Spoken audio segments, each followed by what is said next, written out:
A sharpened toothbrush handle is clutched in his hand. The man who once took lives on the operating table is now the only thing standing between life and death for the most feared inmate in the prison. Just weeks ago, he was a world-class surgeon. Now, he's just fresh meat, a target with a past. But surrounded by a circle of the country's most violent criminals, the disgraced doctor knows one slip of his makeshift scalpel doesn't just mean his patient dies, it means he dies. Dozens of shivs would find his back before his patient's body even grew cold. Section 1, The God Who Fell to Earth. This is the story of Dr. Alistair Finch. And to understand how he ended up on his knees in the dirt of a prison yard, about to perform surgery with garbage, you first have to understand who he was. Finch wasn't just a surgeon, he was a miracle worker. A neurosurgeon whose hands were so gifted, people said they were guided by God himself. He rebuilt shattered spines, plucked tumors from the most delicate parts of the brain, and commanded his operating room like a king in a castle. But his success bred an arrogance that was off the charts. He stopped seeing patients as people. They were just complex puzzles that only he was brilliant enough to solve. He truly believed the rules of caution and humility were for lesser minds. This God complex, this blinding hubris, became his undoing.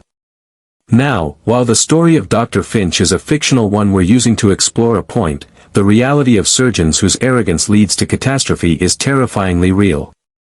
Cases like the real-life surgeon Christopher Dunch, who was sentenced to life in prison, set a dark precedent where a doctor's surgical tools were legally declared a deadly weapon. For our fictional Dr. Finch, the fall from grace started with small mistakes he brushed aside. A tremor in his hand he blamed on being tired. A complication on the table he dismissed as the patient's own weakness. His colleagues saw the signs, the growing recklessness, but Finch's reputation was a shield. In some real-world hospitals, systemic failures and a fear of lawsuits allow dangerous doctors to simply resign and move on, a terrifying loophole that lets monsters keep wearing scrubs. Finch's downfall came hard and fast. In a single, horrific month, 3 of his surgeries ended in disaster and made headlines. A routine spinal fusion left a young athlete paralyzed from the waist down. In another surgery, he operated on the wrong side of a patient's brain, causing irreversible damage. The final straw was a simple procedure that ended with the death of a city councilman's wife from a severed artery that Finch, in his rush, failed to repair. The media storm was brutal. The malpractice suits bankrupted him, and the medical board that once celebrated him stripped him of his license. But it was the district attorney, pushed by public outrage, who took the unprecedented step of filing criminal charges. The argument? This wasn't just negligence. It was a pattern of depraved indifference to human life. The jury agreed. Dr. Alistair Finch, the man who held life in his hands, was found guilty of manslaughter and sentenced to 20 years to life at Blackgate Penitentiary, the state's most notorious maximum security prison. Section 2, Welcome to the bottom. The moment the gates of Blackgate slammed shut behind Alistair Finch, his old world vanished. The sterile operating rooms, the adoring nurses, the million-dollar townhouses, all gone. Replaced by the stench of sweat, despair, and the constant, simmering threat of violence. In here, Dr. Finch meant nothing. His genius was now a liability, a sign of a soft life he no longer had. He was stripped, processed, and handed a number. He was now inmate 734. His first steps into general population felt like a lamb walking into a wolf den. The other inmates sized him up instantly, educated, scared, and completely alone. He was a fish, and the sharks were circling. In those first few days, he learned the brutal math of survival. Don't make eye contact. Don't speak unless spoken to. And never, ever show fear. He was shoved against walls, his food was snatched from his tray, and threats were whispered in the dark of his cell. The guards just watched from their catwalks with bored indifference. It was just another day at the zoo for them. So Finch retreated into himself. He watched, he observed, and he started to see the prison for what it was, a complex, diseased organism with its own crude food chain. And at the top of that food chain was a man named Silas. Silas was a mountain of a man, his face a roadmap of old scars and his eyes cold and empty. He ran the prison's most powerful gang, the Iron Disciples, with an iron fist. He never had to raise his voice. A quiet word from Silas could get you a promotion in the prison hierarchy or a knife in your ribs. He was the judge, jury, and executioner. Finch learned to give Silas and his crew a wide berth, to make himself as small and invisible as possible. His only goal was to survive. He'd given up on being a doctor. He'd given up on being anything more than a ghost in a jumpsuit. Section 3, The King collapses. The afternoon sun baked the prison yard into a hot plate. It was rec hour, a time when the prison's tensions often boiled over. Today was no different. A fight over a gambling debt erupted near the basketball court, and in seconds, it exploded into a chaotic brawl.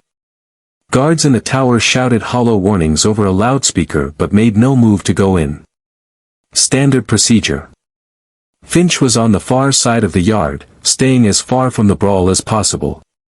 But then, a ripple of shock moved through the yard. The fighting just stopped. The noise was replaced by a silence that was far more jarring. Finch looked up. In the center of the yard, a space was clearing. And in the middle of it all, Silas, the untouchable leader of the Iron Disciples, was on his knees. He swayed for a moment, clutching his chest, a look of pure confusion on his face. And then he collapsed, face first into the dirt. For a solid 5 seconds, no one moved. Hundreds of men, frozen in disbelief. Kings don't just collapse. Silas wasn't supposed to be mortal. Then, chaos. His men rushed to his side, shouting his name. The guards in the tower were now scrambling on their radios. An incident involving a gang leader like Silas was a powder keg that could blow the entire prison apart. But getting a medical team into a hostile yard takes time. Time that Silas clearly didn't have. From a distance, Finch watched, and a switch flipped in his mind. The fear and grime of the past few weeks fell away. He wasn't seeing an inmate anymore, he was seeing a patient. He saw the blue tint of Silas's lips, cyanosis. He saw the massive, pulsing vein in his neck, jugular venous distension. He saw the desperate, shallow gasps for air. He didn't know what caused it, but he knew exactly what was happening inside Silas's chest. It was a tension pneumothorax. A punctured lung was leaking air into his chest, and it couldn't get out. With every breath, more air got trapped, compressing his other lung and squeezing his heart, stopping it from pumping blood. Silas was being crushed to death from the inside out. Finch knew he had, at most, a couple of minutes. Section 4, The Oath. A war raged inside Alistair Finch. The prisoner in him screamed, "Stay put. Do nothing. Let the king die."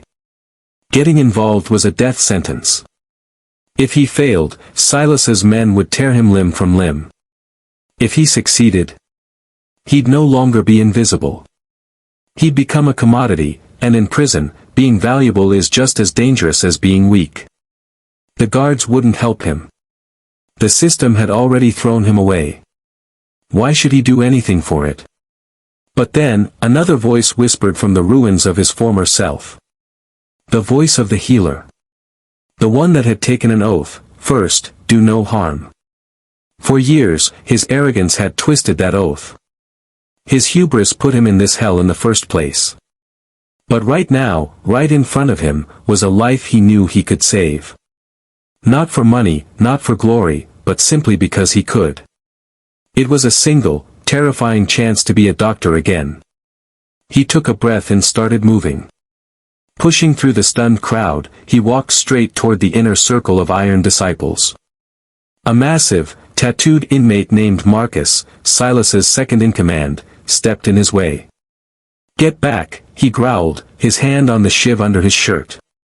Finch didn't even flinch. He looked Marcus dead in the eye, his voice cracking with an authority he hadn't used in months.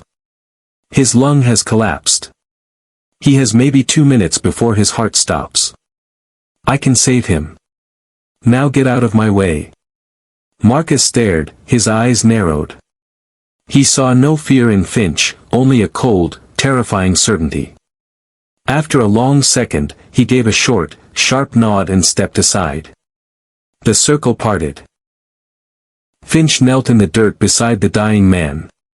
The prison yard was his new operating room.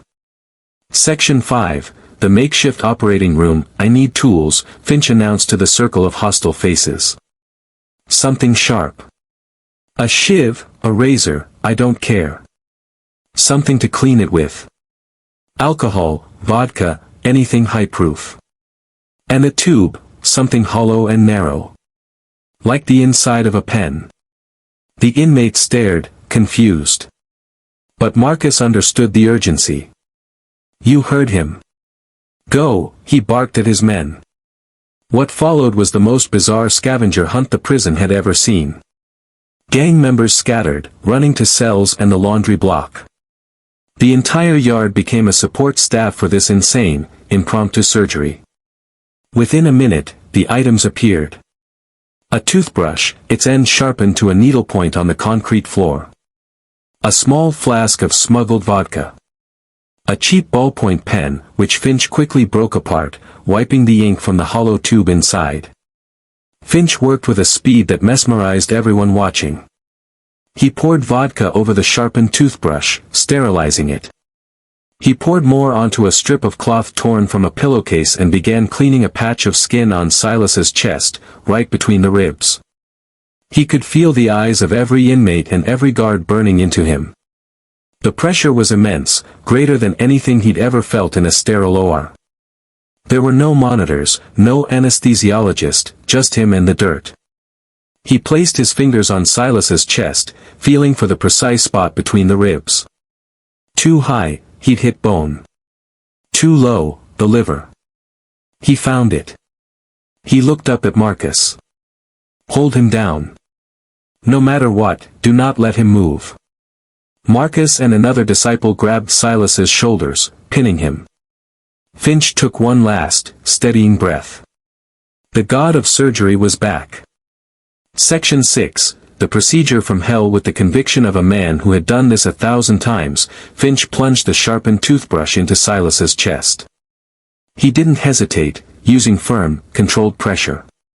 He felt the distinct pop as the tip pierced the chest cavity. A collective gasp rippled through the crowd. Silas's body arched in a silent scream, but Marcus and his man held him fast. Finch ignored it. He carefully pulled the toothbrush out, leaving a small puncture wound. Now for the critical part. He took the hollow pen tube and expertly inserted it into the hole. The effect was instantaneous. A soft, but clearly audible hissing sound filled the stunned silence. It was the sound of trapped, high-pressure air escaping from Silas's chest. Finch had created a release valve for the pressure that was killing him. Silas's violent, shallow gasps began to even out. The blue tint on his lips started to fade, replaced by a more natural, if pale, color. He was still in bad shape, but the immediate threat was gone. He was breathing. Section 7, the silence and the stare. Finch pulled back, his body trembling with adrenaline.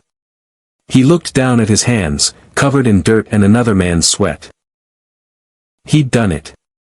With a toothbrush and a pen, in the middle of a prison yard, he had pulled a man back from the brink of death. He slowly, unsteadily, got to his feet. A profound silence had fallen over the yard.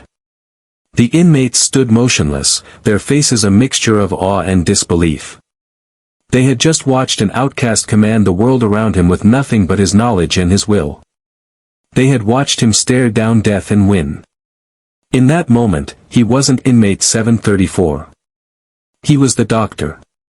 High above, in the guard tower, Warden Thompson lowered his binoculars, his mouth slightly open. He'd seen riots, stabbings, and all kinds of brutality in his 20 years. He had never seen anything like this. He had just watched a convicted felon perform life-saving surgery with trash, surrounded by killers. The guards on the catwalks were just as stunned. They were prepared for a riot, maybe a murder. They were not prepared for a miracle. The official medical team they had cautiously assembled was still waiting by the gates. By the time they were ready, it was already over. Conclusion. Marcus, Silas's loyal second, slowly rose. He looked at Silas, who was now breathing steadily. Then he turned to face Finch. He didn't smile or say thanks. The world of the Iron Disciples doesn't run on gratitude. It runs on debt and power. Marcus walked right up to Finch, the difference in their sizes a stark reminder of where they were. He looked Finch up and down, and then he gave a single, slow, deliberate nod. It wasn't a gesture of friendship. It was a gesture of acknowledgement. Of ownership.